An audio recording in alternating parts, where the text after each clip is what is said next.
Hello and welcome to today's Manhattan Project discussion of the LaRouche organization for Saturday, August 13th. We're discussing today the topic, the triumph of principle, the coming victory of statecraft over the morally bankrupt rule of law. Now, the image that we showed you is not from the Mar-a-Lago raid of Donald Trump's home last Monday, August 8th, but from Leesburg, Virginia, March 6, 1986. At that time, there was a attempt by 400 federal, state, and local law enforcement officials to make mincemeat of the Lyndon LaRouche organizations. And in fact, on that day, Lyndon LaRouche was almost assassinated. He wrote about that in a piece many years later called "The Night They Came to Kill Me." But concerning the events that just happened in the United States, the importance of what you've just seen, what I've just said, is that that is the origin point for the capabilities being used against the presidency that were used last Monday. Now, at the point that the raid occurred, an outcry was heard from many, including relatively unusual sources, calling for the shutdown of the FBI. Conservative commentator Candace Owens put out this tweet that you're seeing on your screen. The FBI must be legally and formally dissolved. What happened to President Trump is positively stunning and a mark of unchecked government power. I no longer recognize the country I live in, left or right. We must all come together to fight this evil.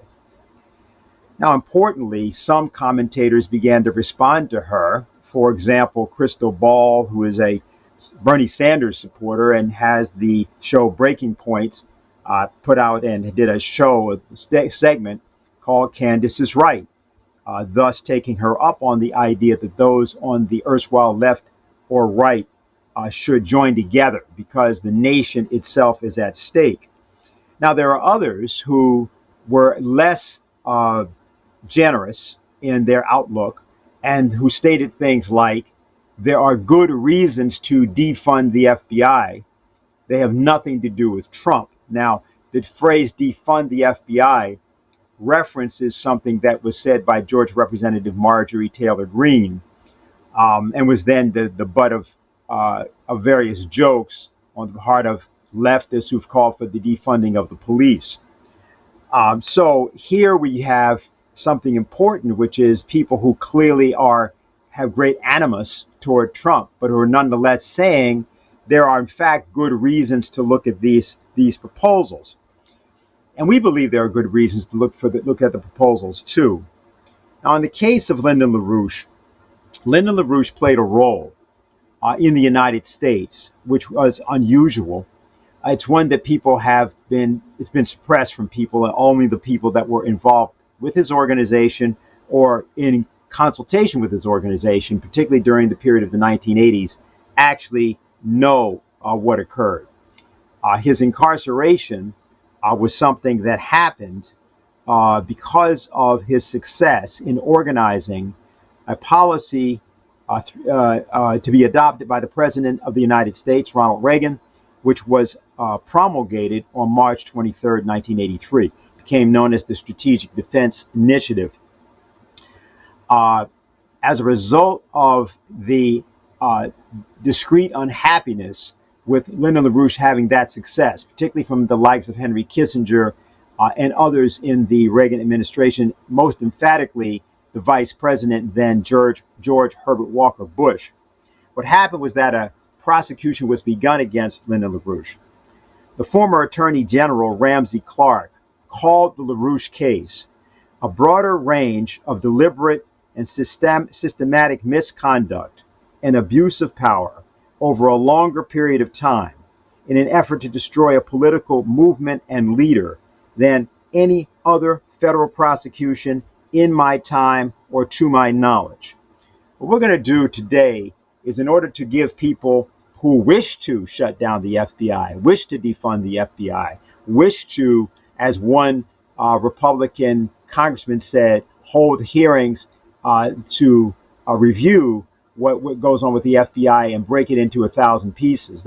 Many people are saying many things, but we think that before people sort of go off, if you will, half-cocked and angry, it'd be better to really understand what you're proposing to do, what the issue is of how the FBI operates. And therefore, what we are doing here is showing an excerpt from hearings that were held by a Schiller Institute Human Rights Commission back in 1995. And what you're going to be hearing from, who you're going to be hearing from, are Lyndon LaRouche himself, Lyndon LaRouche's attorney, Odin Anderson, the former Attorney General of the United States, Ramsey Clark, and Helga Sepp LaRouche. Sometime about December of 1981, a representative of the U.S. government approached me and had asked me if I would be willing to set up an exploratory back-channel discussion with the Soviet government, because the Soviet government wanted, according to them, an additional channel to discuss things.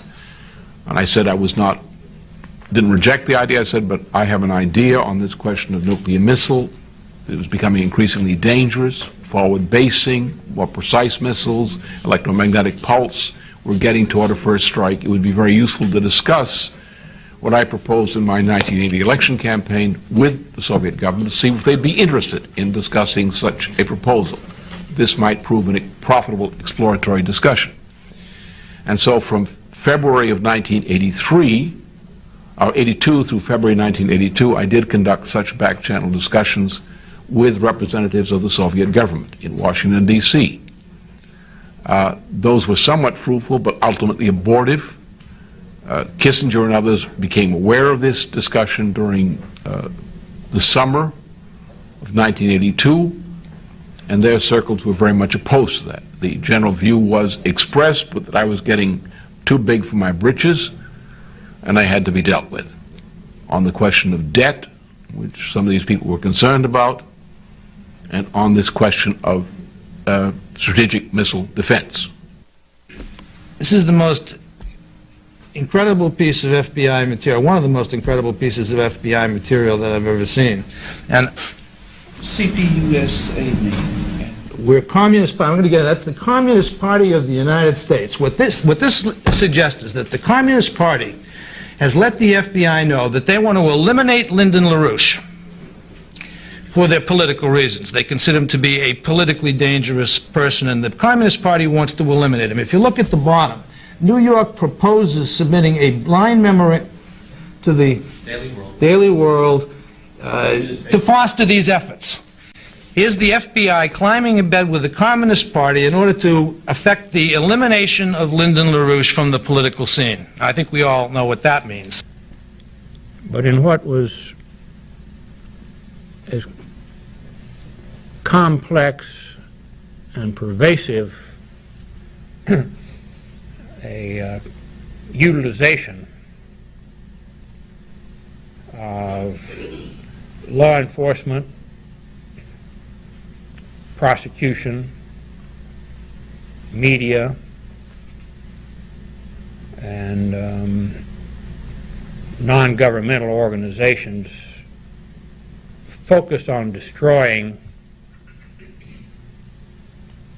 an enemy. This case must be number one. There are some where the government itself may have done more and more wrongfully over a period of time. But the very networking and combination of federal, state, and local agencies, of executive and even some legislative and judicial branches, of major media and minor local media, and of influential lobbyist types, the ADL preeminently. This case takes the prize. Henry Kissinger, who we all know by name and some probably remember by reputation and actions, was a very powerful man. Mr. LaRouche took exception with his policies, which he considered to be genocidal. Got into a serious row with Mr. Kissinger. And Mr. Kissinger writes to William Webster, the director of the FBI.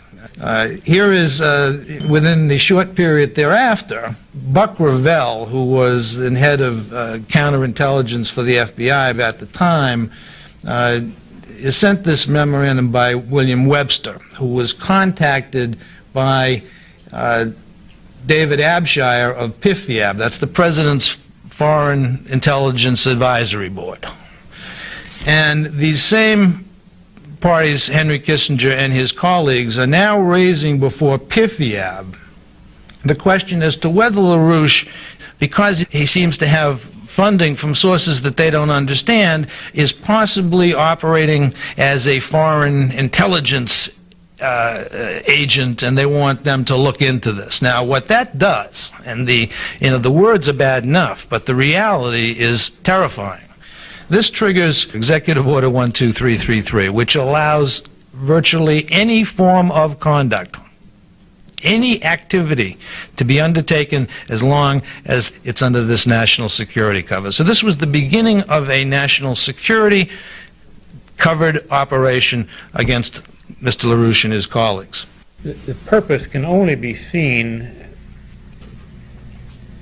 as destroying. It's more than a political movement. It's more than a political figure. It is those two. But it's a fertile engine of ideas. A common purpose of thinking and studying and analyzing to solve problems regardless of the impact on the status quo or on vested interests. It was a deliberate purpose to destroy that at any cost. The most important in history is ideas, especially those ideas which move mankind forward, which are ideas which make the life of generations to come more human. And you can see it in those states which are governed by racism, like I saw it just in Alabama, where, you know, I thought Selma would be full of monuments for Martin Luther King, and I mean, I was really totally shocked to see that the opposite was true. You see, when the absence of ideas is the case, like the absence of civil rights, the absence of human rights, how much misery that does to the people. So, you know, for me, the biggest crime, what happened to my husband, is not that he was innocently in jail. And, you know, I'm not saying it was not a hard time, because it was. And, you know, I mean, I can only say that, you know, people should feel the heart pain of what also Patricia Morris expressed, that, you know, this is done to real human beings. It's not just some figures and statistics. People suffer. Their whole lives are being destroyed. But the lack of the ability to have important ideas govern history, that is the biggest crime. I'm saying this because, you know, to put a man of great ideas into jail is a crime all by itself because of the ideas. The reason why we were able to mobilize hundreds of parliamentarians and thousands of VIPs from around the globe, why would people from Africa sign the parole request for Lyndon LaRouche? Why would people from Latin America do this? Why would people from around the world, from Russia, why would people come out of completely different cultural worlds to fight for this man? Well, because we not only said this man must be free and his innocence must be proven, but many of them told me and others that they understand that the kind of change in global policy my husband is standing for, the kind of just new world economic order which allows the economic development of Africa, which allows the economic development of the developing countries of Eastern Europe, they say is the only hope for them, for their nation, as far away as it may be. We have an out-of-control Justice Department, in my view, where the rot is not in the appointees as much as it is in the permanent bureaucracy. We have a permanent sickness in the permanent bureaucracy of part of our government. In my case, when the time came that somebody wanted me out of the way, they were able to rely upon that permanent injustice in the permanent bureaucracy of government to do the job.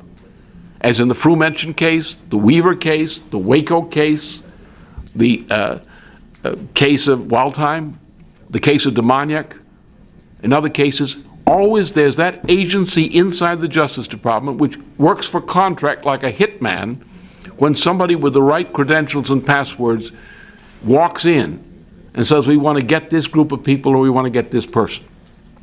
My case may be, as Ramsey Clark described it, the most extensive and the highest level of these cases in terms of the duration and scope of the operation. So my case is important in the sense it's more extensive, it's more deep-going, long-going. But when it came to getting me, it was the same apparatus that I find, in my opinion, was used in these other cases. And that until we remove from our system of government a rotten, permanent bureaucracy which acts like contract assassins, using the authority of the justice system to perpetrate assassination, this country is not free, nor anyone in it. That's my view of the matter. Thank you. Now, the issues of war and peace, which you heard Lyndon LaRouche just discuss from 25 years ago, involving his back-channel discussions with the Soviet Union, which were well known by the National Security Council, is at the very center of what is actually going on in the questions surrounding Donald Trump, but not in the way in which you are being led to believe. For example, Newsweek ran the following headline this past week: former nuke football handler hits out after Trump nuclear code claims. What this referred to, we have a comment from a former NSA official, William Binney, who commented on the article. And he points out that the presidential aide was a nuclear football handler, made it clear that the president, meaning Donald Trump, could not have the nuclear codes as they are changed with each new president. Further, the former president would not have access to communications that would make it possible to issue those codes, even if they were still valid. In short, a military aide to the president is the one who handles those codes, and it's now President Biden's aide. The suggestion that former President Trump would have those codes in his home is absurd. So that is not what the issue is. But there is an issue for which Trump finds himself on the other side. And what that issue is that there is a policy of perpetual war that has been adopted by the United States since particularly September 11th, 2001. Now, one may argue that that policy existed before, and certainly it was against that policy that Lyndon LaRouche had spoken out. But importantly, as we said, it was the Strategic Defense Initiative, or the so-called Star Wars policy, involving a laser missile defense that Lyndon LaRouche had successfully recruited Ronald Reagan to adopt. It should be noted that in 1999, in an interview at that time, Donald Trump spoke about that policy, spoke about it favorably. And so it was known that he also at least supported the idea of a defense shield, which referred to the SDI. But this idea of perpetual war and depopulation has been the order of the day, sometimes called the rule of law, sometimes called the march of democracy.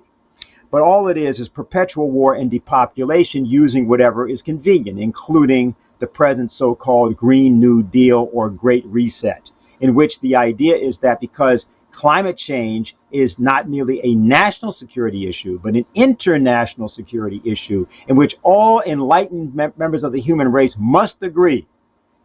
And they must therefore police the planet as park rangers for the human race against all the unenlightened people that actually think that they should be warm in the winter and they should have clean water. They should have electricity where they've never had it before. It's just too bad, as Barack Obama said when he went to South Africa on one occasion to a group of students, if you were to get the same air conditioning and cars as the people in the rest of the world, then the entire world would boil over. This is not true, but more importantly, it is a convenient way to justify and rationalize a policy of perpetual war. That is a policy which makes no sense to most Americans, and it apparently did not make sense in that form to Donald Trump. As what has happened is that you have, so for example, in the case of the Ukraine war, that didn't make sense to Trump in particular, but it did make sense apparently to Joe Biden and the Biden administration. Now, the so-called Ukraine-Russia conflict is simply an expression of this policy, and there's a lot of pushback against it, partially because, of course, the sanctions policy proves how insane that policy of warfare with Russia was. Now, as a result of a vigorous, surgical, and rapid international mobilization, primarily carried out by the Schiller Institute, what has happened recently is that a blacklist, which was also a hit list, which was put up by the Ukrainian Center for Countering Disinformation, and which was intended to suppress dissent against the Ukraine-Russia policy. That list was taken down from that site. And that was forced, probably under advisement, from people who were getting increasingly nervous from NATO. This is a copy of the list. As you can see there, it's in Ukrainian. And the list features the first 30 people on the list are all from the Schiller Institute, including the head of the Schiller Institute, Helga LaRouche. You see Colonel Richard Black. You see other people, James Jatras, Harley Schlanger. The list continues. There's 30 such individuals.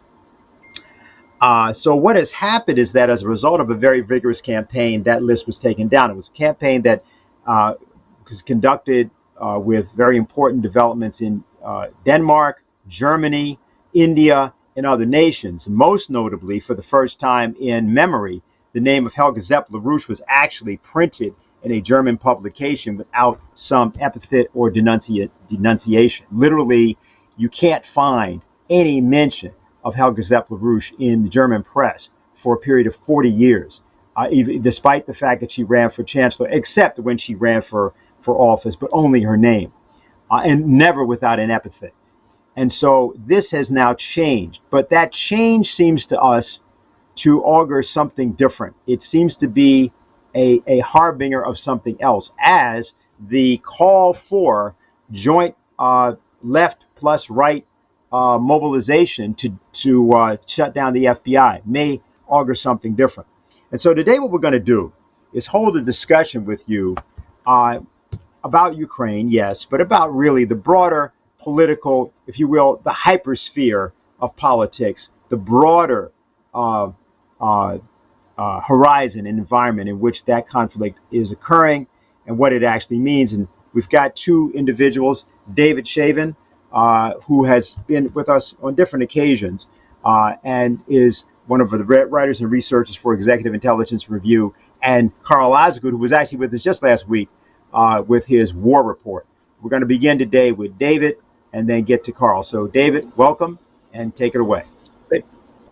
Thank you. The actions against Lyndon LaRouche in the 1980s have had repercussions for decades.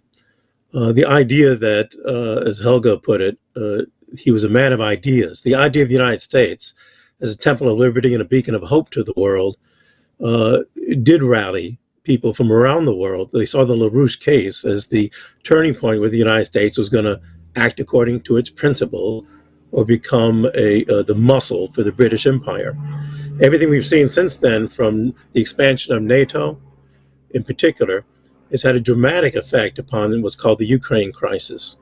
In simple words, in 2013, the elected Ukrainian government, regardless of whatever problems, they voted. The cabinet decided to reject going forward with the European Union free trade policies. They signed a contract with China. It wasn't everything LaRouche economics would call for, but it was sane. it said it was to develop the port of China. The elected president of Ukraine went to China, signed the contracts.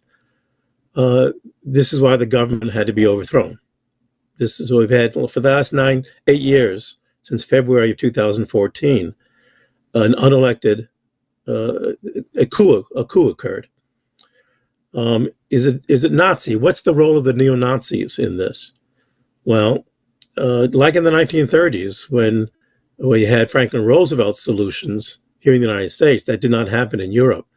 The financiers of London in particular played a Hitler puppet. In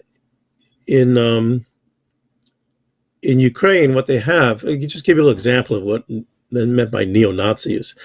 There was an attempted peace negotiation on February 28th of this year between the Russians and the Ukrainians. About a 6-person team from the Ukraine government met with the Russians.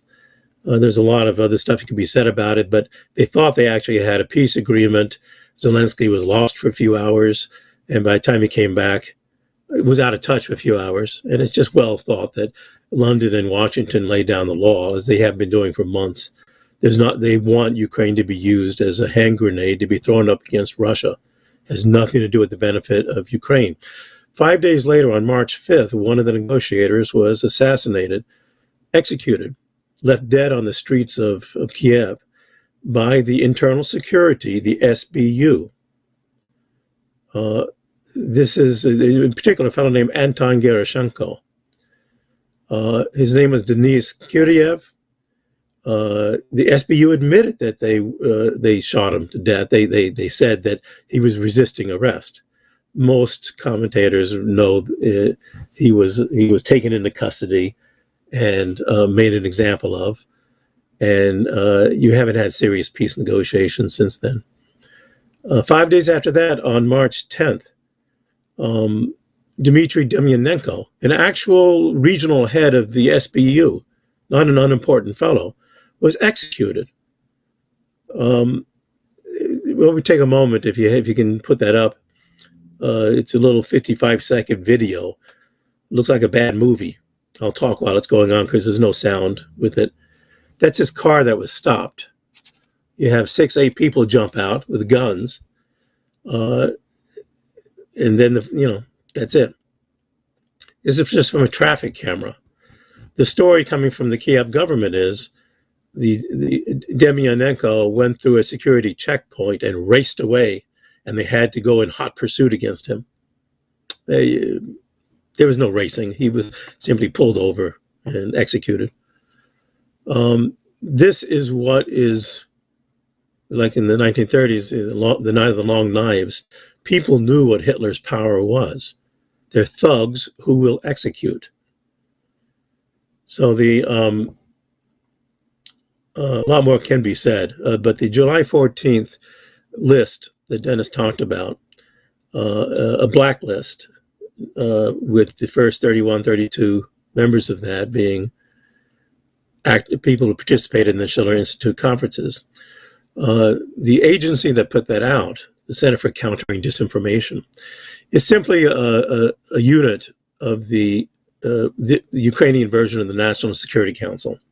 Works out of the President Zelensky's office. It was set up a year ago in March of 2021, when the Kiev government announced, forget any pretense to the Minsk Accord, to having any settlement. There'll be nothing but a military solution. March. We're not talking about October, November. And they doubled and tripled the military deployment into the Donbass at that time. It didn't start when U.S. media, Western media talked about later on. And people can go back and check on that. So March 11th of 2021, there was a press conference where the head of Zelensky's office, whose name I'm forgetting right now, and Mr. Danilov, the head of the National Security Council, announced that they have to now, that Ukraine has been doing disinformation, countering disinformation since 2014. This is not new, but it's very important that they're now formalizing it under the presidential office. And that's what we're seeing on this. It's very well, I can go into the discussion time more about that, but let me just move on.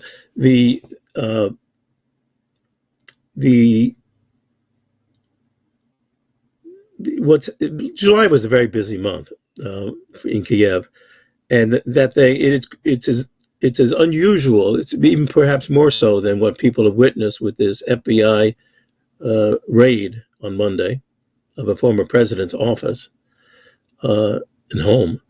What you saw in the LaRouche case. These things, fortunately, don't happen every day, but people should not blink at what they're looking at.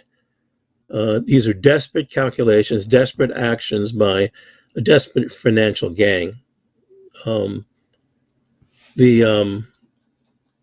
two things. One, I'm not going to play the tape of this thing, but in February, a few weeks before the Russians moved in on Ukraine, on television in Kiev, you had Yevhen Karas. He's the leader of something called the C-14 grouping. It's a neo-Nazi grouping.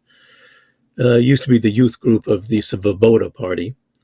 The Svoboda Party, by the way, the name is a cover story. They were set up as the social nationalist because they didn't want to call it National Socialist. But it's the Social Nationalist Party. And their youth group turned into the C-14 group. Why 14 in their title? This is a homage to the famous 14 words of David Eden Lane, the professed American neo-Nazi who, the 14 words are simply, well, we must secure the existence of our people and a future for white children. I don't find it very impressive, but it's very famous, and you'll see groups alluding to 1-4 as their code for this racialist purpose. So I read what was on television in Kiev in February from Yevhen Karas, the head of the C-14, just to give you an idea of what these London and Washington, D.C. characters are playing with. What Karas says, he's in a panel discussion. He says, why have they been given so much weaponry by the West? This is before all the weaponry since then. Without blinking, what he says is, it's because we perform, quote, we perform the tasks set by the West, because we are the only ones who are ready to do them, because we have fun. We have fun killing, and we have fun fighting. Next, he goes on, and this is the part when you start playing with Nazis and you can create a Frankenstein monster, like what happened with Hitler. He turned west. He says he sort of makes fun of his Western supporters, and he goes into a high-pitched voice about how Ukraine should join the brothers in Europe for democratic values, and he just ridicules the public line. He says, look, forget about that. There's no narrow goal of joining with Europe. We don't care about joining with Europe. We are a huge, powerful state, Ukraine, and if we come to power, it will be both joy and problems for the whole world. So these are pretty hardcore characters. He ends up describing how people ridicule the role of the neo-Nazis on the Maidan. Oh, they were just a minority. He says, yeah, we were a minority. We were 8%, 10% of the Maidan. But the Maidan was still the victory of the nationalist ideas, and nationalist ideas are nothing but Nazi ideas for him. I'll just mention the famous insignia, which looks like a Nazi swastika. They'll claim, oh, no, that's not a Nazi swastika. It's just the letter N. And the letter I sort of stuck in the middle of it, going down, crossing between the N slant in it. And then we rotate a little bit. It looks like a swastika, but all it stands for is nationalist ideas. But this is this clever nonsense that comes out of this gang, and the Western media swallows it. So what he ends up just saying is, look, the nationalists at the Maidan were the key factor there and clearly at the front lines. Even if we were only 8% of the participants, we accomplished 90% of what was done. If not for the nationalists, that whole Maidan thing would have turned into a gay parade. So I'm not saying whether or not some ideological Nazis who were being used as a tool to destroy Ukraine and throw the country against Russia and kill anybody who wants a stable peace with Russia. But I'm not saying whether London wins out or their little puppets, get out of hand and go beyond what they're supposed to do. That's the situation. That's fire. Carl will go into more on the Zaporizhzhia, how this plays out with Zaporizhzhia. But that's the situation. The solution, last thing I'll touch on. No, excuse me, two things.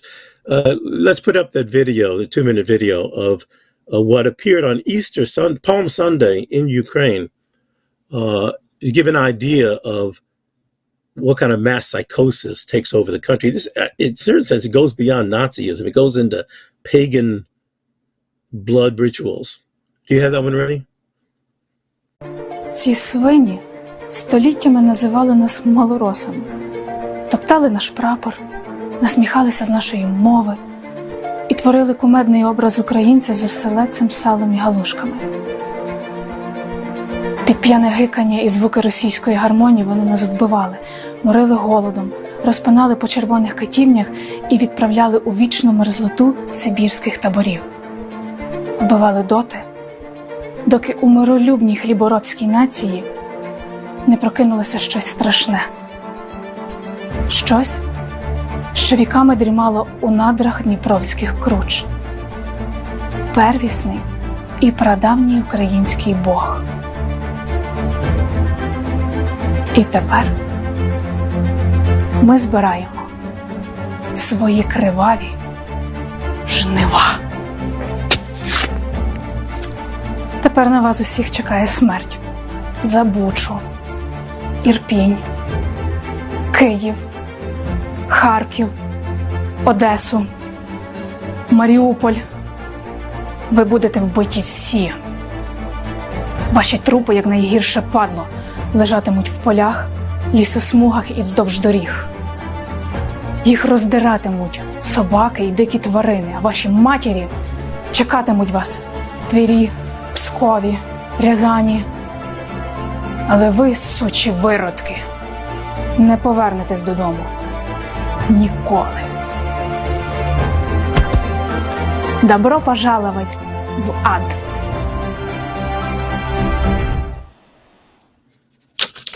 Pretty slick message for Palm Sunday. That Ukrainian, ancient Ukrainian God is not anything to do with the Christian God most people think about in Ukraine. So that's what's being set loose. When the LaRouche case was done, so it denied the United States economic policies for developing other parts of the world, Africa, elsewhere, when Ukraine made a small step towards sanity in 2013, this is what gets set loose.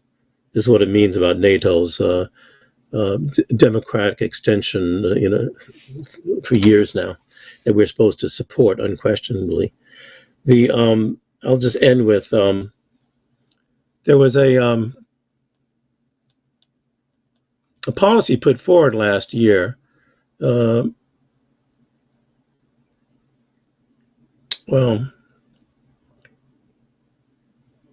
No, probably don't have time. We'll go into that later on.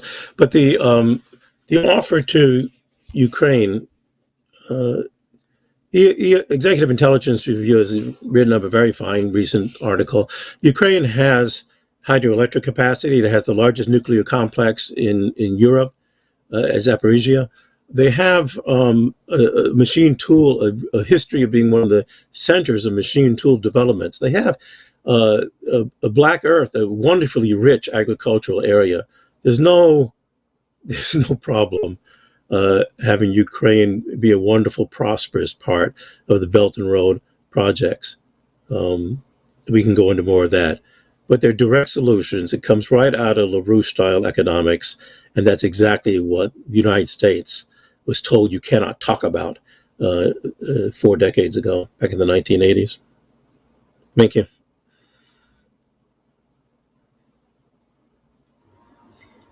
All right. Thank you, David. What we'll do is, we were just dealing with a technical problem, but what we'll do is we'll go to Carl, right now. So, Carl, you there? Right? Yeah, I'm here. Okay, take it away. All right, I'm ready to go. I would like to pick up on the failure, where we're at now because of the failure not to adopt, Lyndon LaRouche's Strategic Defense Initiative policy. This is really a long history, but what I'm going to go through is just where we are now, basically developments over the last couple of weeks. And there's three aspects of this I want to touch on. The first is the U.S., this situation with the U.S. nuclear deterrence policy. Admiral Charles Richard, the commander of U.S. Strategic Command, gave an address this week in Huntsville, Alabama, at the annual Space and Missile Defense Symposium, where he basically found himself, where he expressed that he has found himself in what we might call a three-body problem. That is, the U.S. now faces two peer nuclear threats, both Russia and China.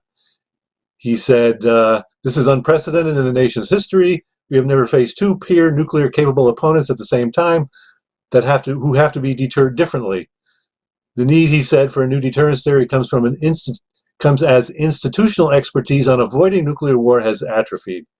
Even our operational deterrence expertise is just not what it was at the end of the Cold War. So we have to reinvigorate this intellectual effort, and we can start by rewriting deterrence theory. I'll tell you, we are furiously doing that at Stratcom.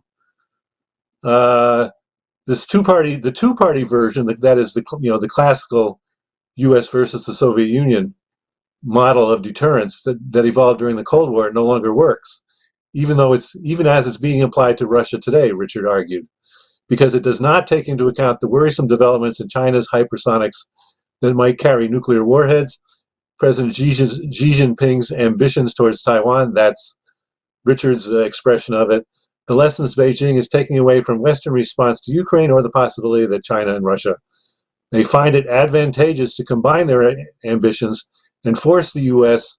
to face simultaneous nuclear threats. He said, and this is a quote, Russia and the PRC have the ability to unilaterally, whenever they decide, they can escalate to any level of violence in any domain. They can do it worldwide, and they can do it with any instrument of national power. We're just not used to dealing with competitions and confrontations like that, he said. The suggestion, of course, that could be made, but which clearly is not entertaining, is that the U.S. should abandon the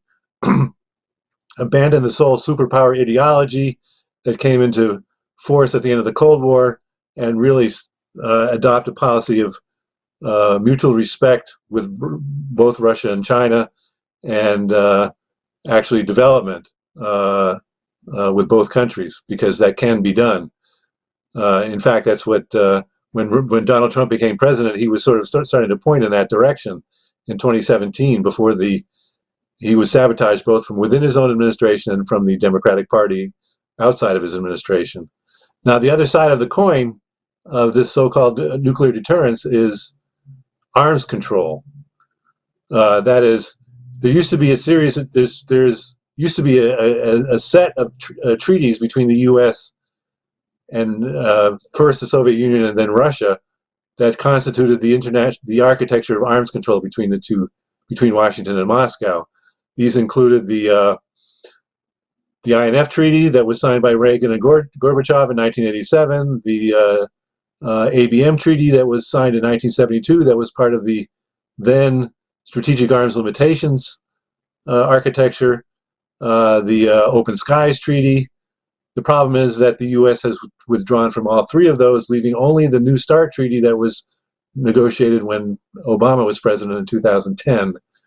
That observers on both sides have pointed to the importance of the New START Treaty as the only remaining arms control treaty between the U.S. and Russia. But there's now a problem, which I think will become clear in a moment. First of all, the New START expires in 2026.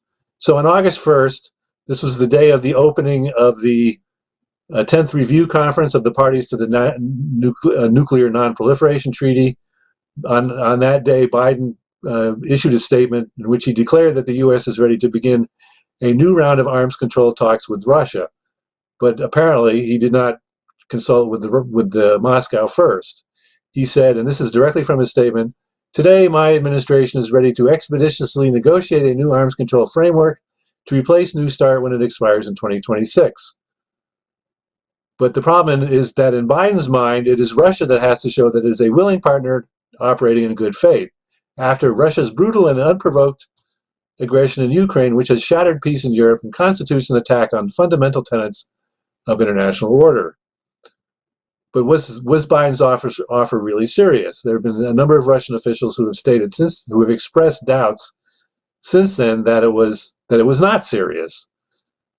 The Russian delegation to the NPT conference issued a statement in which it pointed out that it was indeed the U.S. that withdrew from strategic stability talks in response to the beginning of Russia's special military operation in Ukraine. These were basically meetings between the Deputy Secretary of State, Wendy Sherman, and the Russian Deputy Foreign Minister, Sergei Ryabkov, where they discussed not just continuation of the arms control architecture, but really also the broader range of strategic stability issues between the U.S. and Russia. The U.S. stopped those discussions at the beginning of the Russian military operation in Ukraine. The Russian delegation to the NPT conference said that the U.S. has not even suggested resuming these talks. There have been no appeals to us about resuming the negotiation process. This was actually Sergei Lavrov, the Russian foreign minister. He said the Americans have made a habit of announcing some things over the microphone and then forgetting about them. The Kremlin spokesman, Dmitry Peskov, told reporters at the Kremlin a day earlier that Moscow has repeatedly stressed the need to resume such talks. He said Moscow has repeatedly highlighted the need to launch such talks as soon as possible because time is running out. If New START ceases to exist without being replaced with another solid document, it will have the most negative impact on global security and stability, first and foremost, in the field of arms control. According to him, this is why the Russian authorities have from the very start called for launching a conversation as soon as possible. However, it is the United States that is showing no interest in any substantive contacts, which are highly necessary. So clearly the indication is that before Biden made his announcement, there was no reaching out by his administration to Russia to create a foundation for actually resuming discussions. The Russian Deputy Permanent Representative to the UN office in Geneva, Andrei Belousov, told reporters on August 5th in New York that Moscow has not received any specific proposals from the U.S. on resuming arms control talks. He said a declaration of readiness does not mean readiness. Real readiness to resume dialogue with Russia should be backed by specific proposals and signals that we could take as proof that the United States firm determination to resume close interaction with Russia on a wide range of strategic stability issues. So far, there have been no specific signals, only declarative statements, he said. And he would make no predictions on whether or not, even if arms control talks might even resume. As for reaching an agreement by 2026, it's hard to make predictions because international relations and the global military and political situation keep changing very fast. The 2010 Strategic Arms Reduction Treaty was signed in about a year. It only takes political will and a genuine resolve to make an agreement. In fact, there is enough time to do that. Clearly, the Russians don't see the political will coming from the U.S. to resume serious discussions. On August 9th, the Russians made an announcement responding to the situation around the implementation of the New START treaty, because there's two main aspects to the New START treaty. One is that the U.S. and Russia exchange data regarding the postures of their strategic forces, the number of launch vehicles, the number of warheads that are both on duty, that are retired, and so forth. So that those exchanges go on. The second part of the treaty is the physical inspection of U.S. and Russian nuclear forces by the other side. That is, Russian inspectors come to the U.S., U.S. inspectors go to Russia.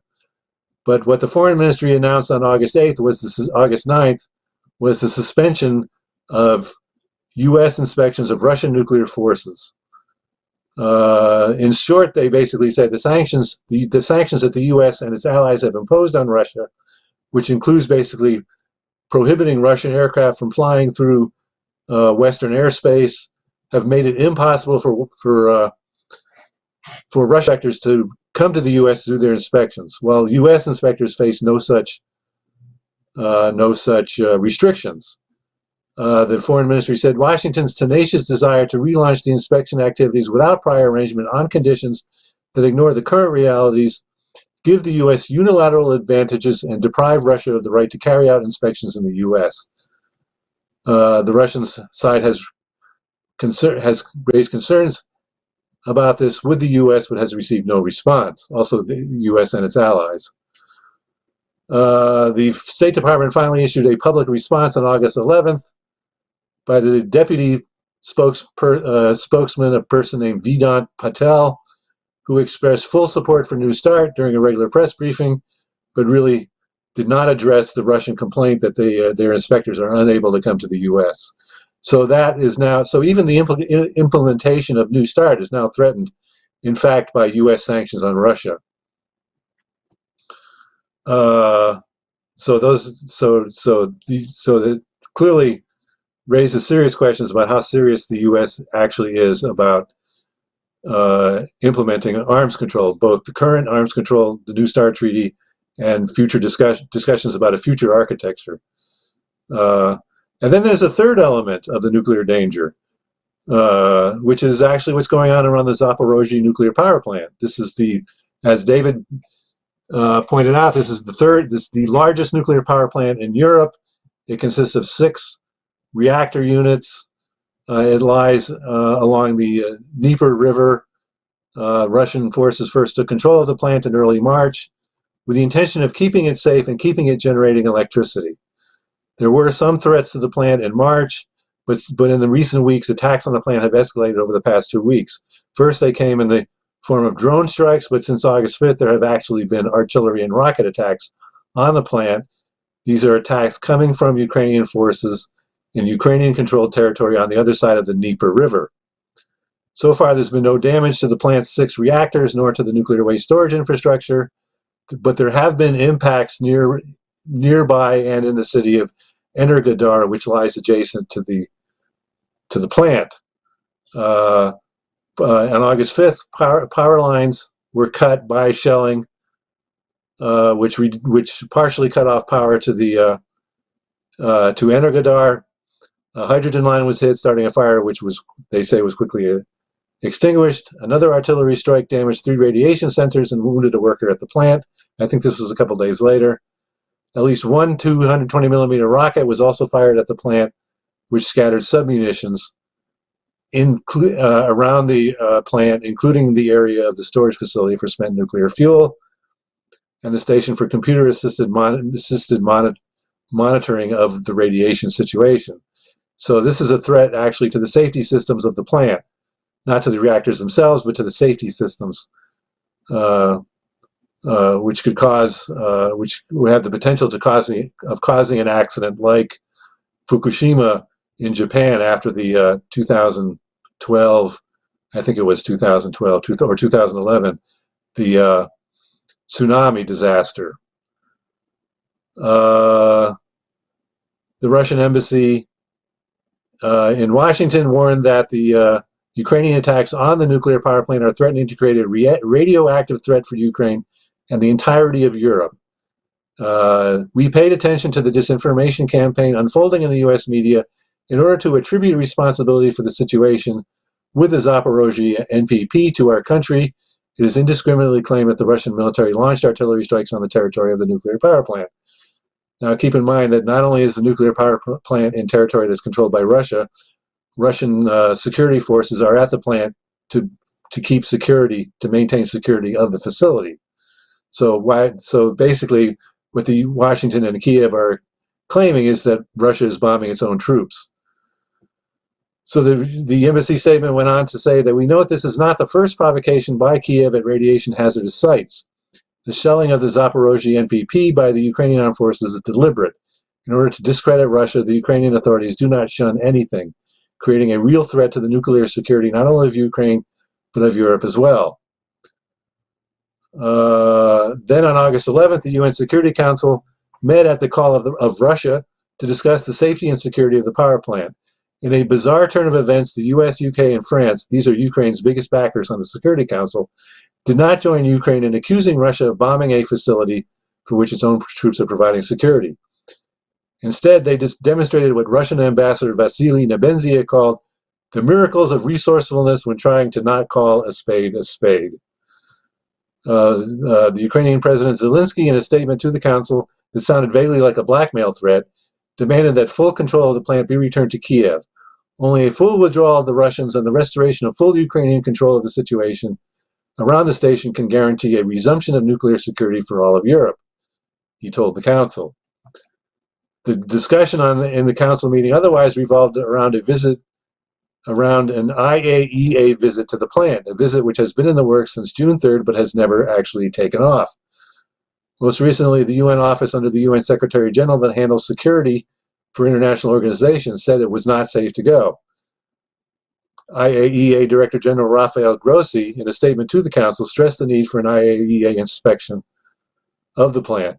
The IAEA's presence at the Zaporizhzhia nuclear plant in Ukraine would allow the organization to carry out important technical activities in nuclear safety, security, and safeguards, and at the same time provide a stabilizing influence. That's according to a statement issued by the IAEA. Grossi told the Council that IAEA experts have preliminarily assessed that there is no immediate threat to nuclear safety as a result of the shelling or other recent military actions. However, this could change at any moment. I ask that both sides of this armed conflict cooperate with the IAEA and allow for a mission to the Zaporizhzhia nuclear power plant as soon as possible. Time is of the essence. I should stress that the Russians are actually demanding such a visit. They're trying to arrange it, and the obstacle is the regime in Kiev that so far has not allowed it to happen. Nebenzia, the Russian ambassador, said that Russia has repeatedly warned our Western colleagues that if they do not call the Kiev regime to reason, it will go for the most atrocious and reckless actions that will have implications far beyond Ukrainian borders. Unfortunately, this is what we see happening now. Heinous attacks by the Kiev against nuclear facilities push the world onto the brink of a nuclear disaster, the scope of which would be comparable to that of the Chernobyl tragedy. He said that Ukrainian artillery attacks on the plant pose a direct threat to safety and security of the plant.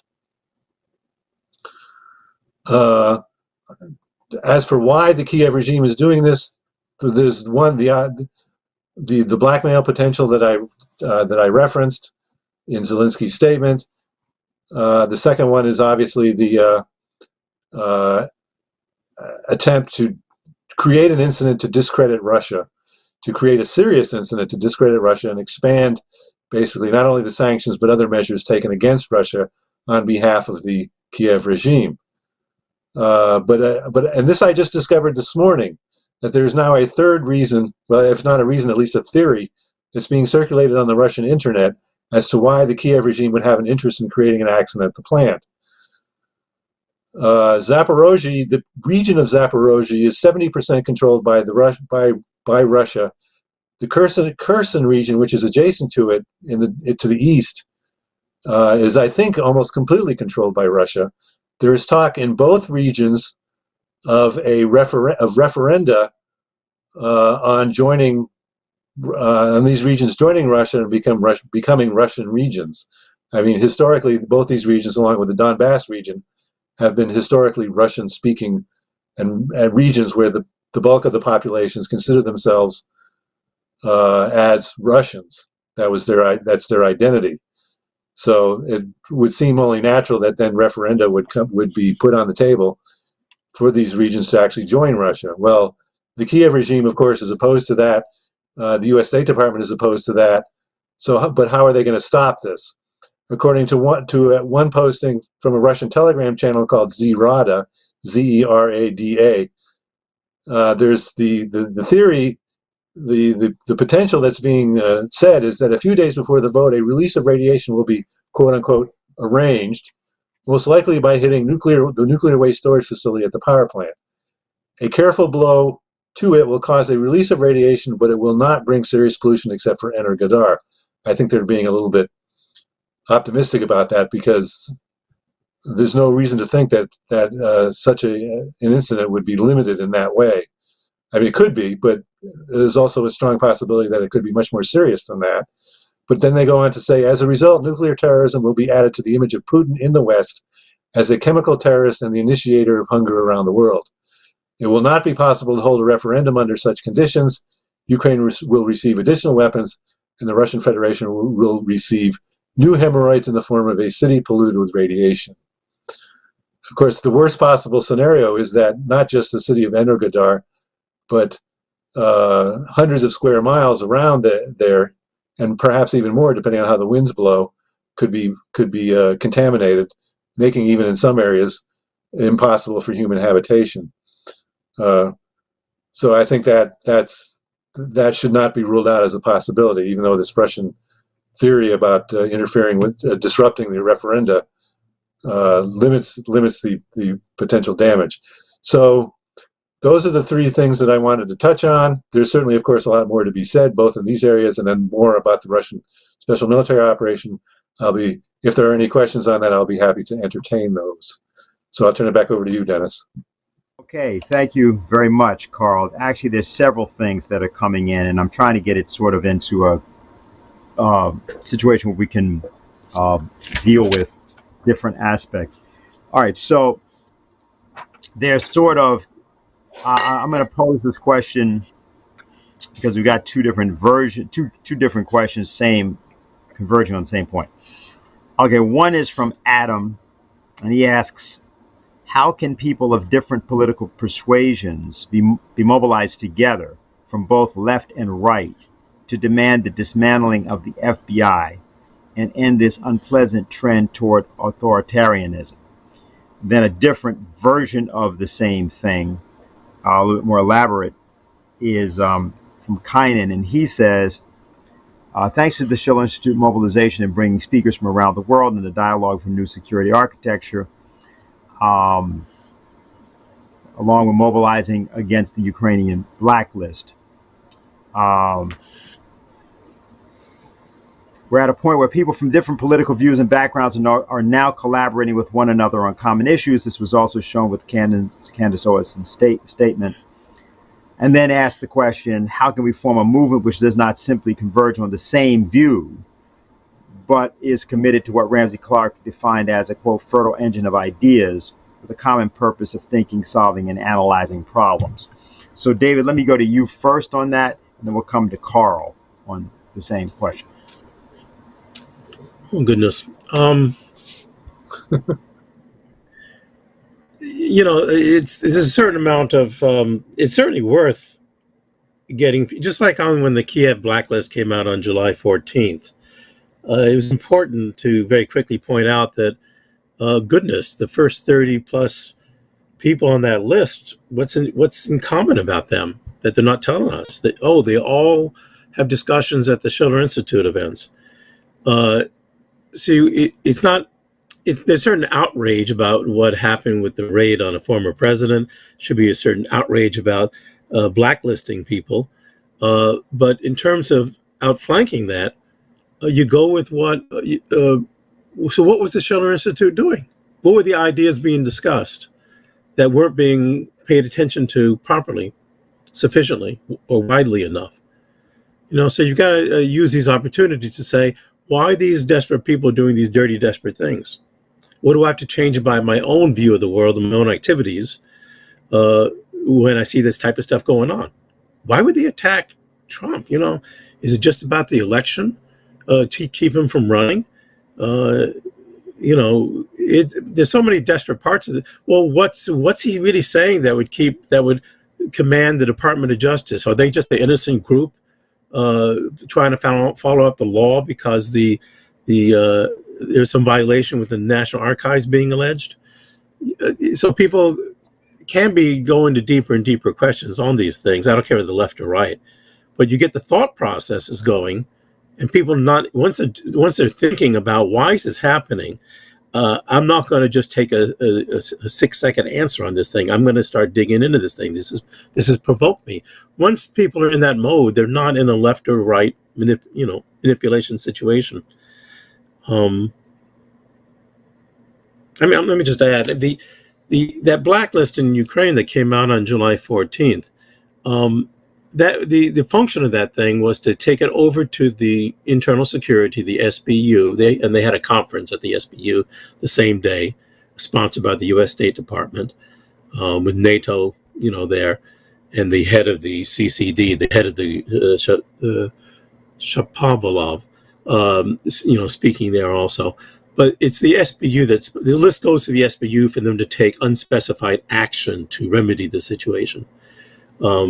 This is not countering disinformation on the internet. There's a different agency in Kiev that's assigned to do that. This is to take unspecified action.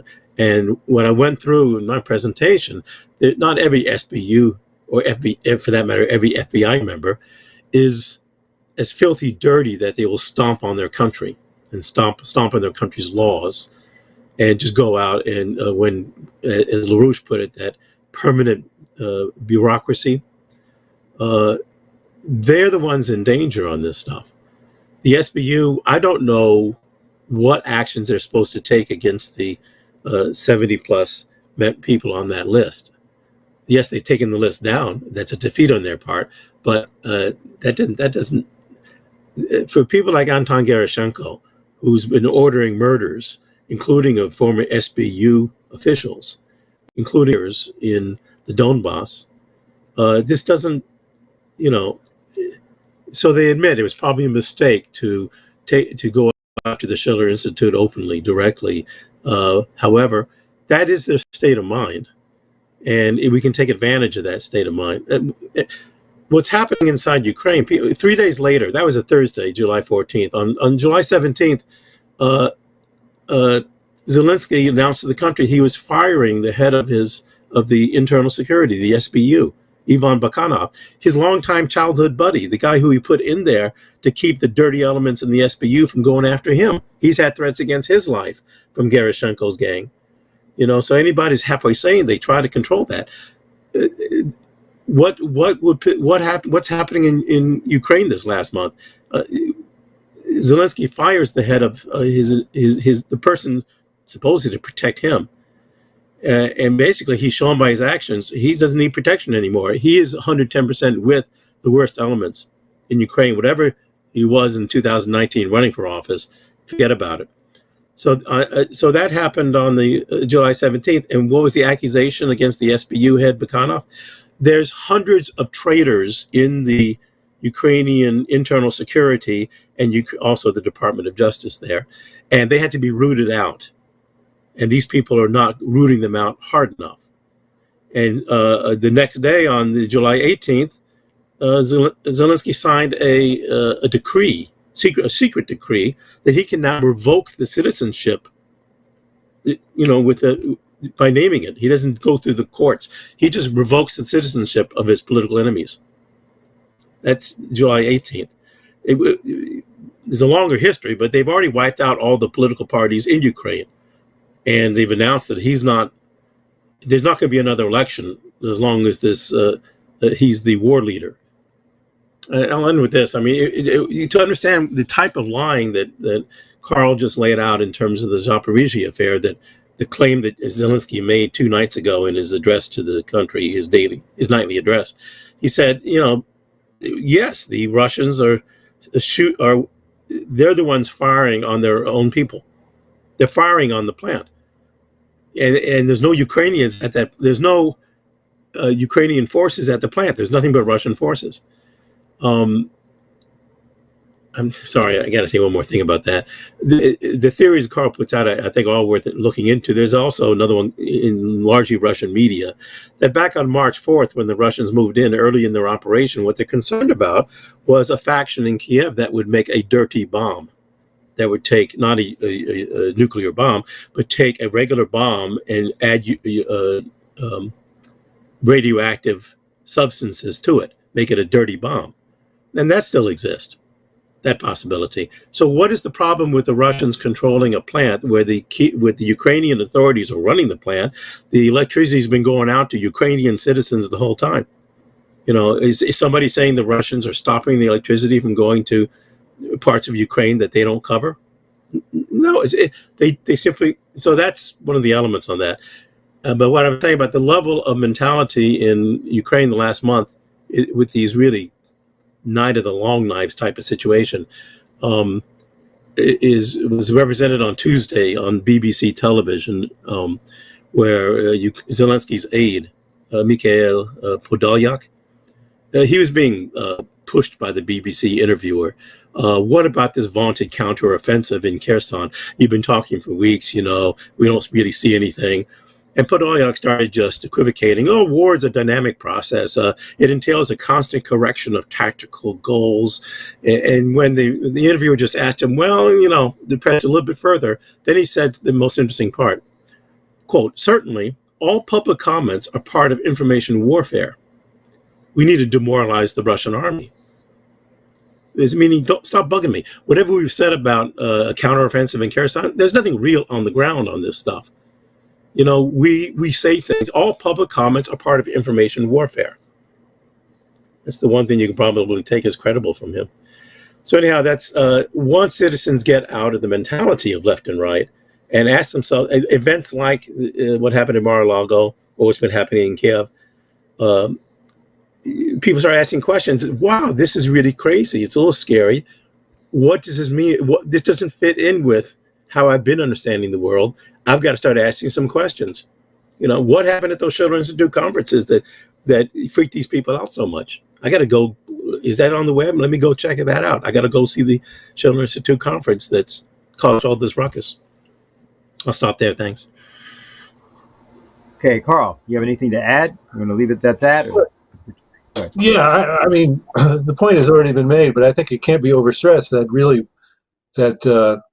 LaRouche's the adoption by Ronald Reagan of LaRouche's SDI is key thing to understand here. It was after Reagan's SDI speech on March 23rd, 1983, that the what should I call it, the judicial witch hunt against LaRouche really went into overdrive. It was already Kissinger had already been trying to instigate it prior to as early as 1982, but it really went over, as some of the documents that were shown by Odin Anderson showed. It really went into overdrive after Reagan's speech. Why did they go after him for this? They went after him because had this policy been fully implemented, it would have been a revolution both in strategy, global strategy, and in economics. And that's what they could not tolerate.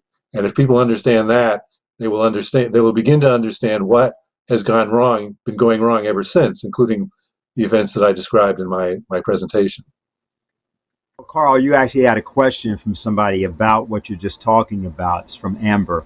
And she said, I have a question for Carl regarding the current possibility of a new SDI/development program, whether you see any potential via a new Bretton Woods call that Helga put out, or any other potential, and what would it take for such a thing to emerge at this point? Well, that's a big question. I think what it would take before there could be a discussion of that in the U.S., I think China and Russia are both open to that already. And they may be pursuing collaboration among themselves over it. But for that discussion to occur in the U.S., it requires overcoming the sole superpower ideology, and all of the associated offshoots of that, including the narrative, the lying narrative about the U.S. and Russia and Ukraine. So that would have to be, because all of that is designed to control the discussion.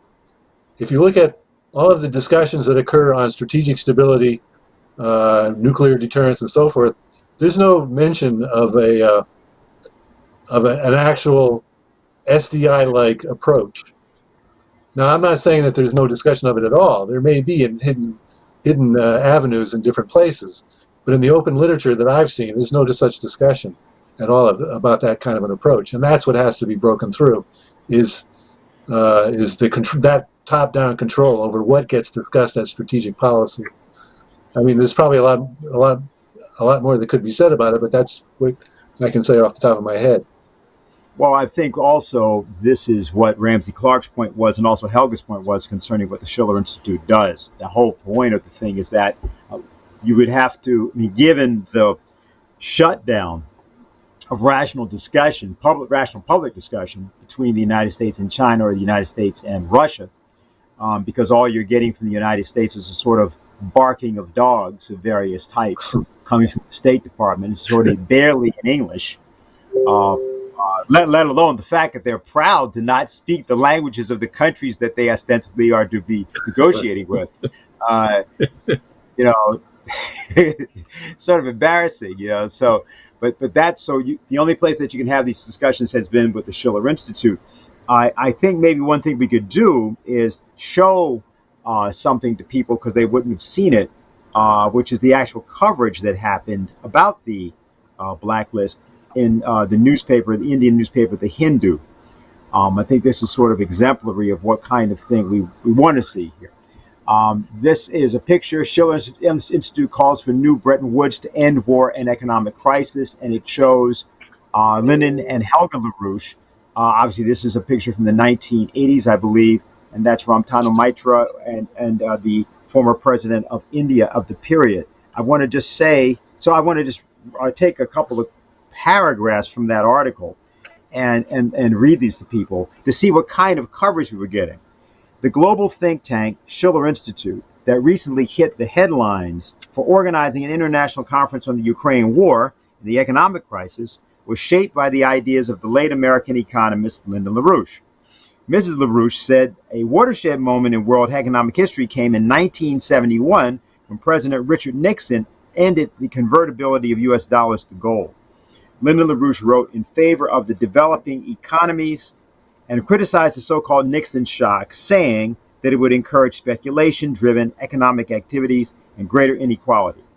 Some of those ideas found expression in the 1976 Colombo Resolution of the Fifth Non-Aligned Movement Summit that calls for a new international economic order to help the non-aligned countries.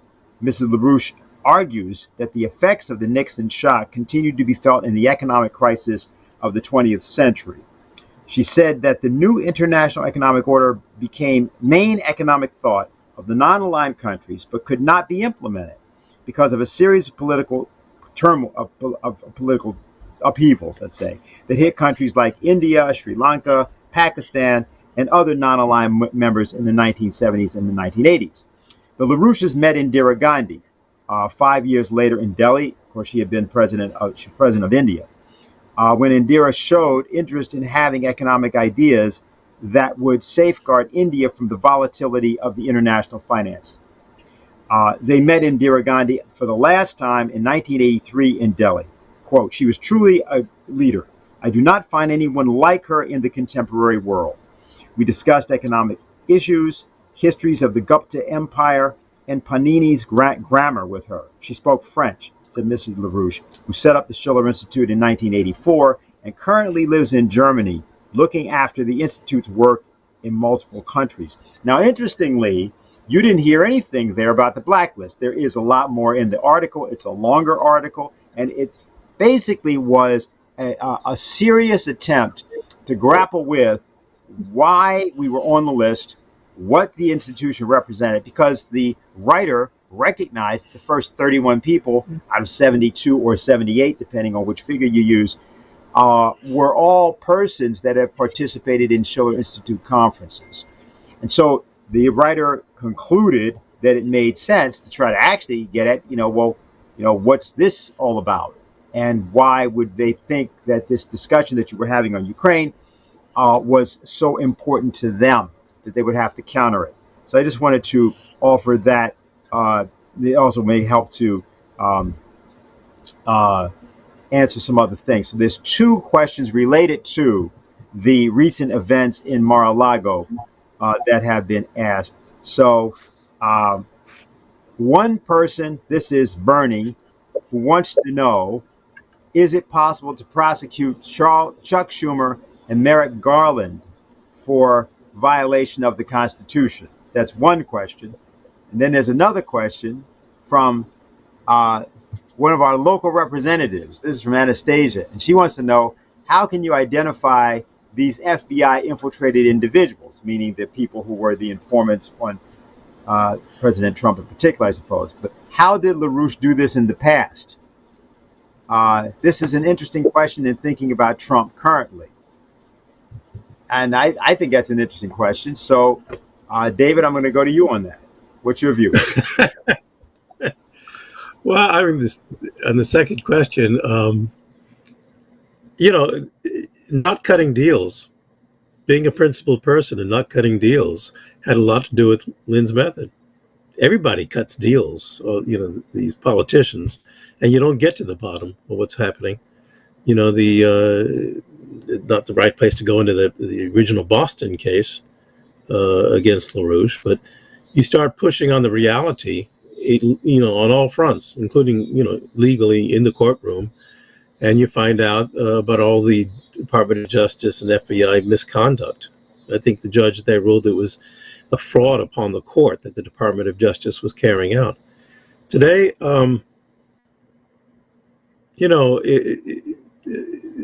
Trump would have been well served if he had moved preemptively with an exoneration of LaRouche. Well, he had the power to do that.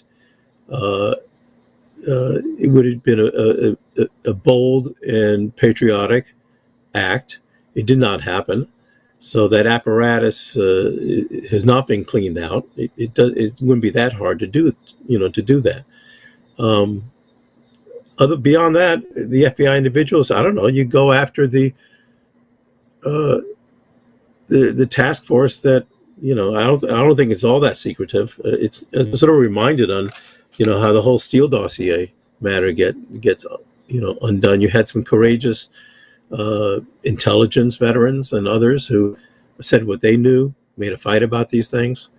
So I guess all I really have to say about it is it's being done from a position of desperation and weakness. It's dirty, nasty things from positions of weakness have succeeded in this country in the past. But it's in our hands to actually have the important LaRouche questions put on the table. Like you mentioned, that journalist in India, instead of just writing let me tell you all the things that are outrageous about attacking somebody in India and other people for being Russian sympathizers, and we're just outraged by this and blah. He actually just got to the point. Why is the Schiller Institute, why are the first 31 names or so, all Schiller Institute? Why does the national security gang out of the president's office in Kiev, not tell you who these people are? I don't get into big conspiracy theories, but that wasn't a list that they actually promulgated. They promulgated all sorts of nonsense in the media.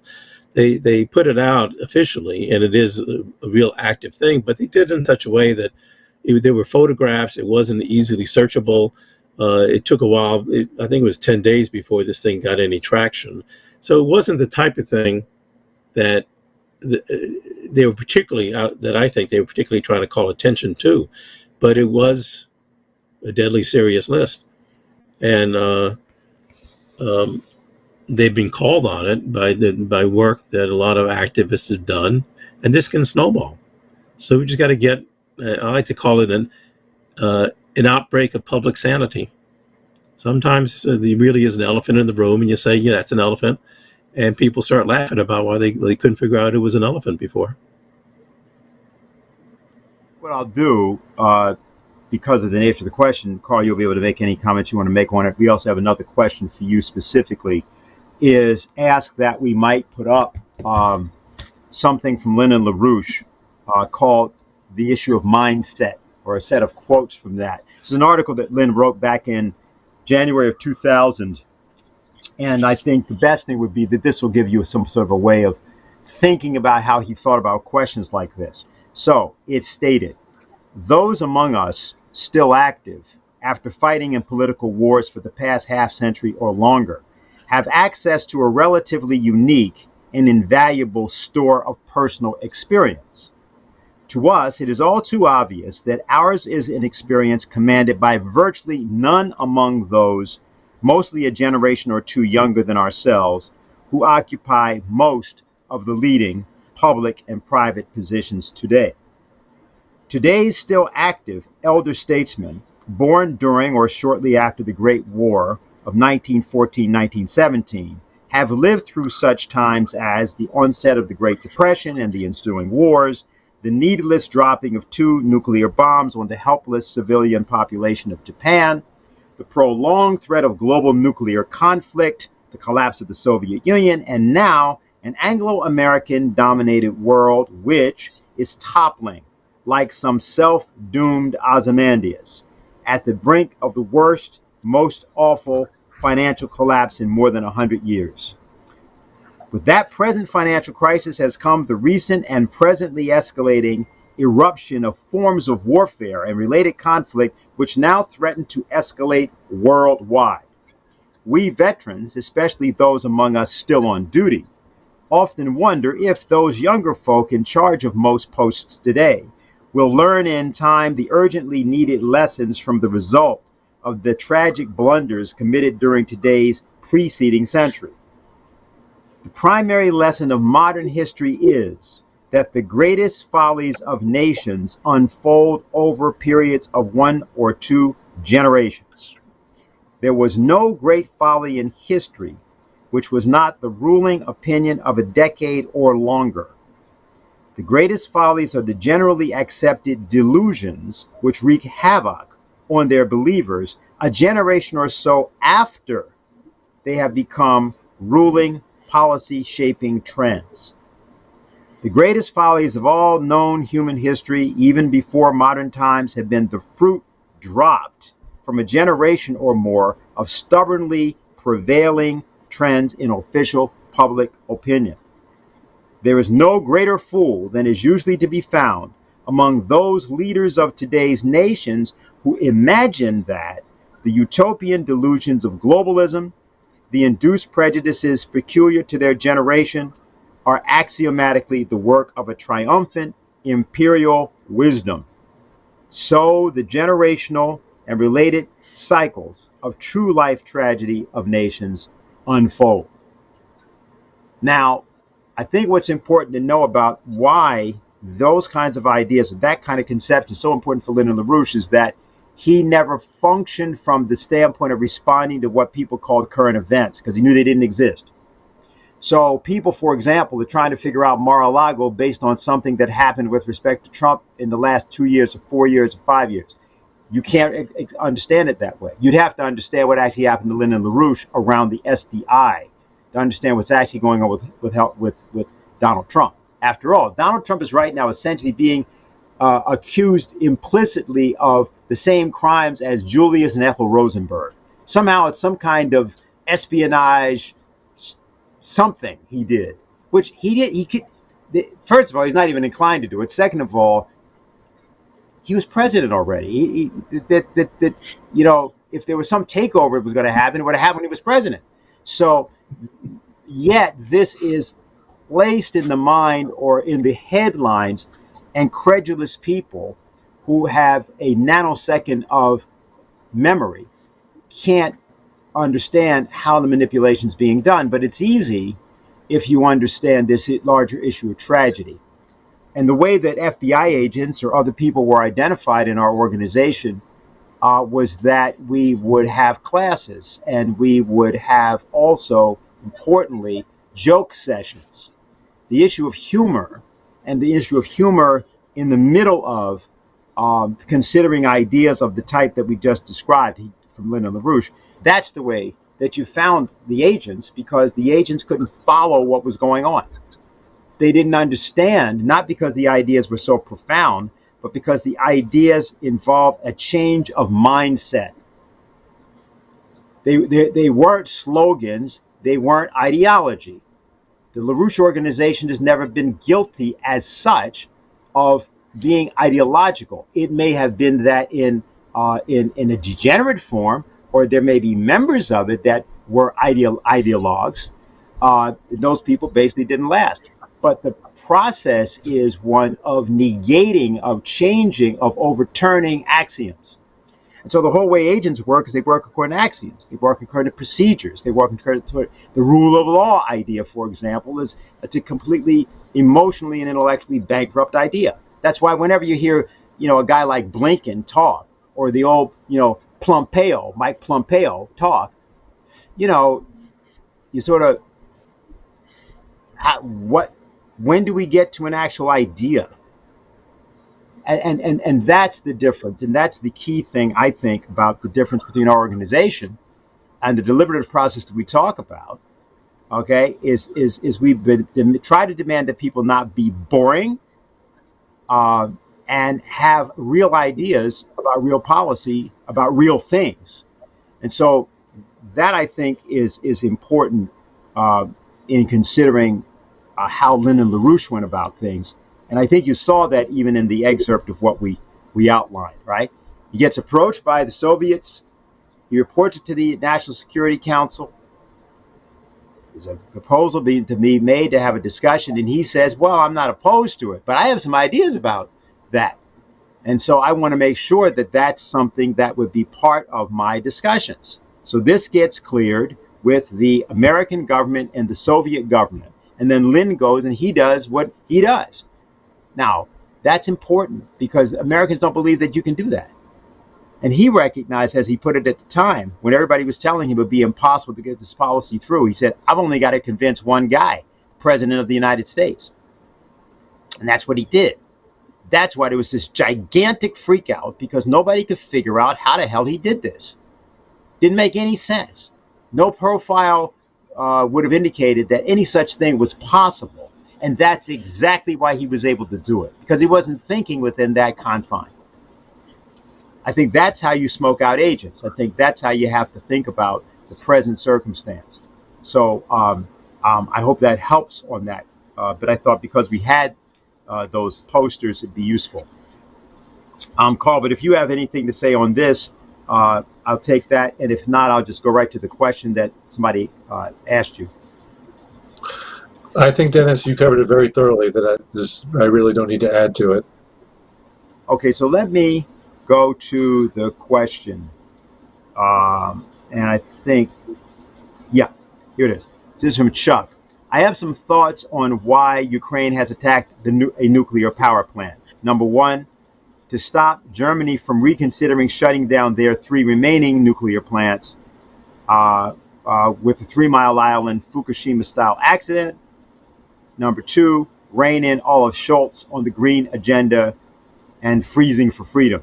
What do you think? I haven't heard those notions before, so I really can't comment on them so much. I don't think it's Kiev's main concern is to prevent the reconsideration of the shutdown of Germany's nuclear power plants. I don't think that's their main concern. Their main concern is, well, they're pawns in a proxy war being waged by NATO and the U.S. against Russia, and their concern is to function within that realm. That's the purpose of why the regime was put into power in the first place back in the coup of 2014. So that's what I think is really going on. Okay, very good. And now we had, this is just a comment, it looks like, trying to get it up here. Yeah, just, this is just Josh just saying, I think that the disinformation list, meaning the blacklist, should be called the truth teller list. And just talks about a little bit about the Schiller Institute and the channel. Actually, David, I want to ask you something which is more of a composite, again, from a couple of things. You know, there's a few things that are not entirely coherent, frankly, in the way in which they're written, but it's obvious that people have an intent behind it. And here's what it is about.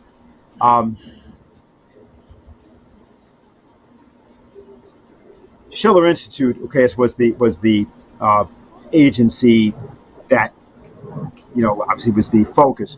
And of course, Schiller Institute is a cultural organization. It's named after Friedrich Schiller. And the basic idea, I think, is the way I'll pose it anyway. It's not how that was being stated. 2 different people who had half thoughts. Is what's the role of classical culture? What's the role of this higher realm, which keeps being brought in by Schiller Institute, whether we're talking about nemesis in the case of Ukraine, or we're talking about this concept of tragedy that Lynn talks about here, or others know about the work we've done with classical music. Why is that? What kind of role is that supposed to play Is that done just because the notion is that that's a good way to get people together around the world? Does it have some more essential role? Oh, well, thank you. Look, the question of doing LaRouche type economics is that human beings are qualitatively different from every other species. They're creative. It doesn't mean they splash things on a mural, and it means that there are fascinating things in the physical world. The sun is a fusion device, for example, and human beings aren't supposed to just suck off it forever. Whatever's out there that's interesting, we're capable of it. We're not overmatched. It may take a little work, and classical means, certainly to me, at its core, that the concept that man is made in the image of God, that we're not God, but there's something godly and divine about our powers. Why is that classical?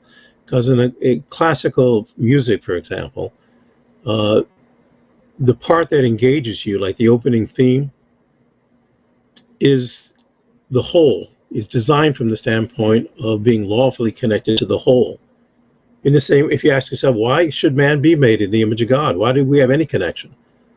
But there's actually a guarantee there that if you go with your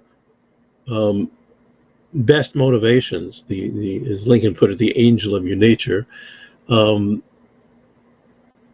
be ahead of the game, certainly morally, but also economically.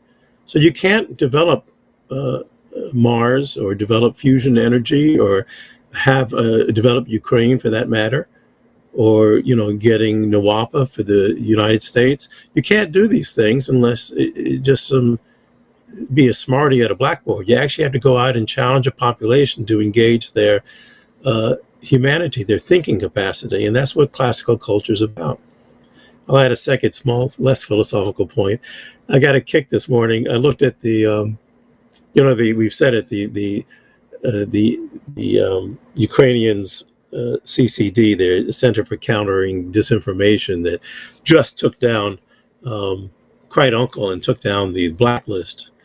What they just put up today is their analysis of their what they admit to be Ukraine's program to destroy and isolate Russian culture. And when they say Russian culture, they don't mean rock groups. They mean Tchaikovsky. They mean ballet. It's quite explicit. And what's the hope they have? Well, basically, you can get garbage rage music to engage the Russian youth, and we can have a revolution inside Russia against Putin and his dastardly policies by isolating Russian culture, firing all the artists, no collaboration. I just find it rather ironic that 24 to 48 hours after they go after they say uncle about one aspect of the Schiller Institute fight, they basically put up another document there which is not explicitly against the Schiller Institute, but it really is. Just recently where some people in Ukraine stood up against this. I think it was around a Tchaikovsky performance, was a Swan Lake. Not a performance. Yes, this was the Tchaikovsky Music Academy, where Tchaikovsky himself was one of the founders of the academy. And there's been pressure, of course, in Kiev to get rid of all the Russian names. I think Leo Tolstoy has lost the public square named after him. There's been all sorts of incidents of this thing. Evidently, there's a live proposal in Kiev to take every Pushkin street. There are a lot of streets named after Pushkin, the Russian poet, and they're going to replace it with Stephen King. A real horror story. I got to go look up to see what that proposal. Anyhow, and so in the process, the group of people on the board of the Tchaikovsky Academy were under pressure to take the name Tchaikovsky that's been on there since Tchaikovsky, to take it away from there. And they stood in June. This has occurred in June. And they stood up and they wrote a letter to Zelensky saying, we should not fall prey to this type of thinking. They also usefully pointed out that Tchaikovsky's grandfather is from Donetsk. His great-grandfather is actually Carl, you like this, a Zaporizhzhian Cossack. So they have deep roots. In fact, the name Tchaikovsky comes from Chaika, the great-grandfather, the Cossack from Zaporizhzhia area. So it's they put out a very nice statement. I think we'll. So anyhow, that's none of them, to my knowledge, have been arrested since they wrote that letter to Zelensky. So there's glimmers of hope there, I think. Okay, right. Okay. Well, basically, I think we've answered all the questions that we've gotten in so far. So I'd like to begin to wind things up. So, Carl, if there's anything that you haven't said yet or had a chance to allude to, or anything you'd like to say in sort of final words, go right ahead. Oh, well, I hadn't really thought of, I mean, I guess the most important point to keep stressing is aside from the fact that my cat always wants to get on the show here, is that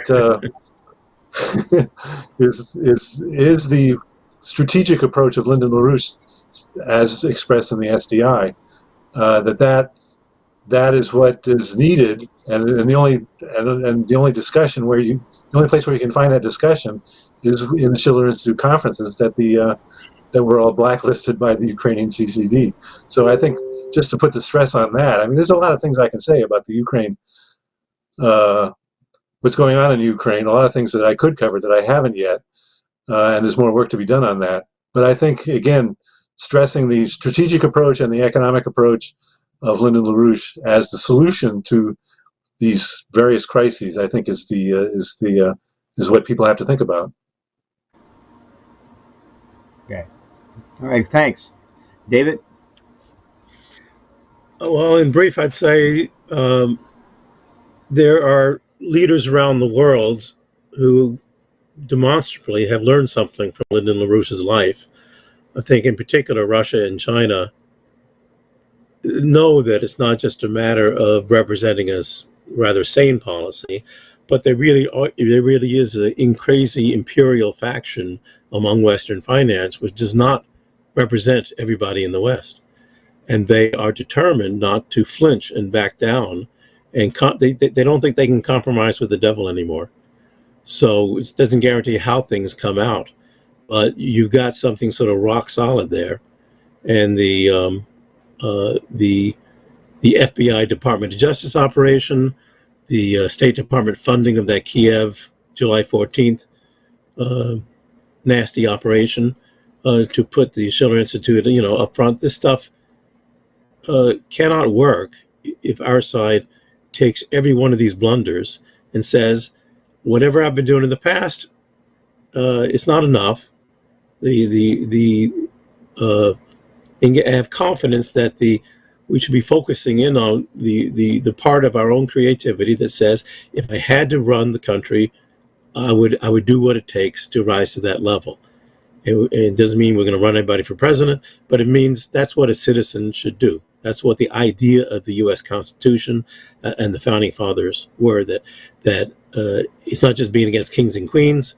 It's a matter that we can run the world better. You can't solve economic crises. You can't hold things together without employing the talents of a population beyond whatever they think their present levels are. And the situation, all the elements are there, and the statements out of Russia in particular. I'm thinking about what Carl was referring to, this UN Security Council. They're not fooled about all the little games they're having. They're using every day the truthfulness of the situation to show what's being thrown at them is just ludicrous. It's not serious. It's scary. But you laugh about it, you make jokes about it, and you reassert a happier reality. Thanks. Very good. I would normally sign off, but there was one other question, Carl, that did come in. I'm just going to ask you. The person was just asking, what's the basic disposition of forces presently in Ukraine in the war, to the best of our knowledge? Not simply kind of who's winning, who's losing, but just what's what's happened and what can be expected over the next period, if that's at all knowable?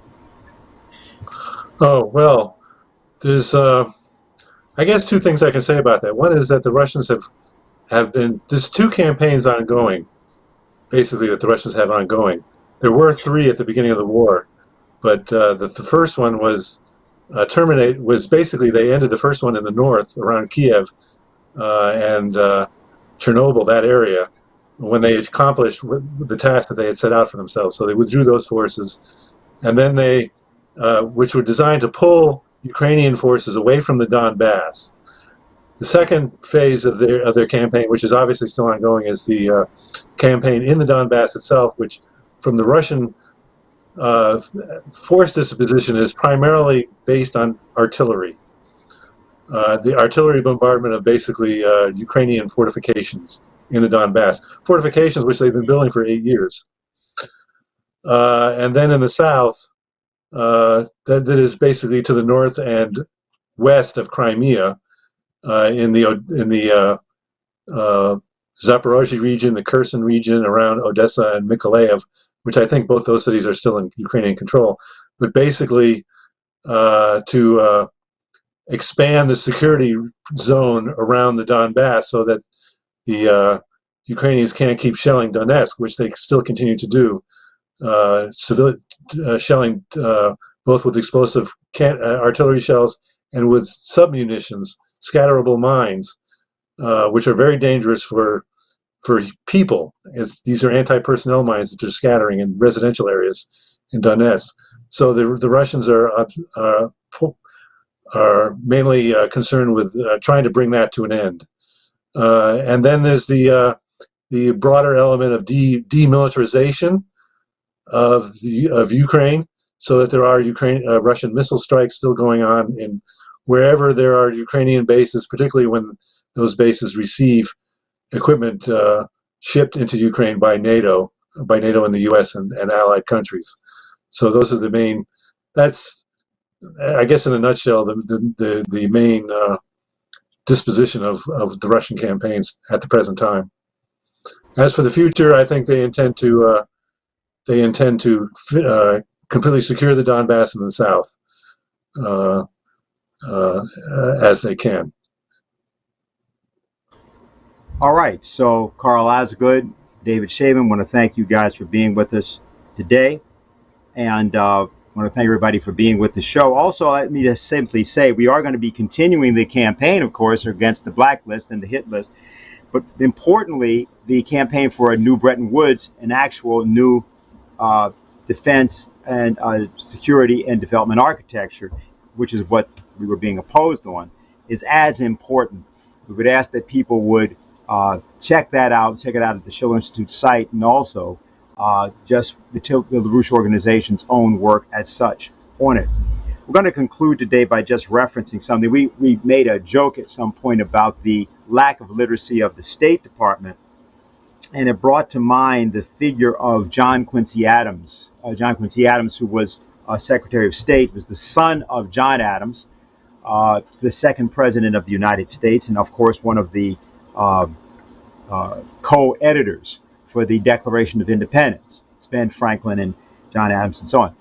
John Quincy Adams, who was, as a young man, at the age of 10, was actually a kind of a spy for John Adams, his father, working in the court of France, and then later, in the course of his life, learned a total of 8 languages, including Russian, Greek, Latin, German, French, Dutch, and was Spanish, was confluent, and was sort of the preeminent diplomat of the United States.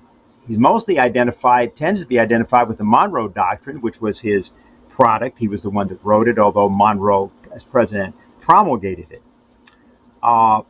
And otherwise well known for his work later, after he was president, in the Amistad case, the case involving the taking over of a slave ship by a group of African slaves who then found themselves rerouted to America and were placed on trial. And John Quincy Adams, after his presidency, successfully defended them. But the reason I wanted to call attention to him is because of what has been being accomplished by the Webb telescope, and to say something about the actual commitment of a presidential mind to a higher order of thought than we have been accustomed to recently in the United States. During the period of 1825, Quincy Adams, actually even earlier, was involved in a campaign to establish a national observatory. And he talked about what he called the lighthouse of the skies. And he gave a speech to Congress in which he talked about this matter, and I want to just refer to this. It was given December 6th of 1825. He said during that speech, connected with the establishment of a university, or separate from it, might be the undertaking of the erection of an astronomical observatory, with provision for the support of an astronomer to be in constant attendance of observation upon the phenomena of the heavens, and for the periodic publication of his observances. It is with no feeling of pride as an American that the remark may be made that on the comparatively small territorial surface of Europe, there are existing upward of 130 of these lighthouses of the skies, while throughout the whole American hemisphere, there is not one. If we reflect a moment upon the discoveries which in the last 4 centuries have been made in the physical constitution of the universe by the means of these buildings and of observers stationed in them, shall we doubt of their usefulness to every nation? And while scarcely a year passes over our heads without bringing some new astronomical discovery to light, which we must fain receive at second hand from Europe, are we not cutting ourselves off from the means of returning light for light, while we have neither observatory nor observer upon our half of the globe, and the earth revolves in perpetual darkness to our unsearching eyes? That idea of the earth revolving in perpetual darkness to one's unsearching eyes should, I think, inform the apt criticism that we should make about contemporary American foreign policy. You could say the same thing about American domestic policy, but certainly when you look at the realm of foreign policy, whether that's Nancy Pelosi's unwelcome visit to Taiwan, or it is the policies that we mistakenly seem to be trying to carry out toward Russia, or our bumbling attempts to essentially bully people in the African continent, and being politely told by some of them that they'd really rather pleased that we not try to re-enshackle them. They think that slavery is over, and they don't appreciate the idea that we want to come back and sort of reinstitute it in another form. We don't need to be like this. This is not the way in which the United States was formed.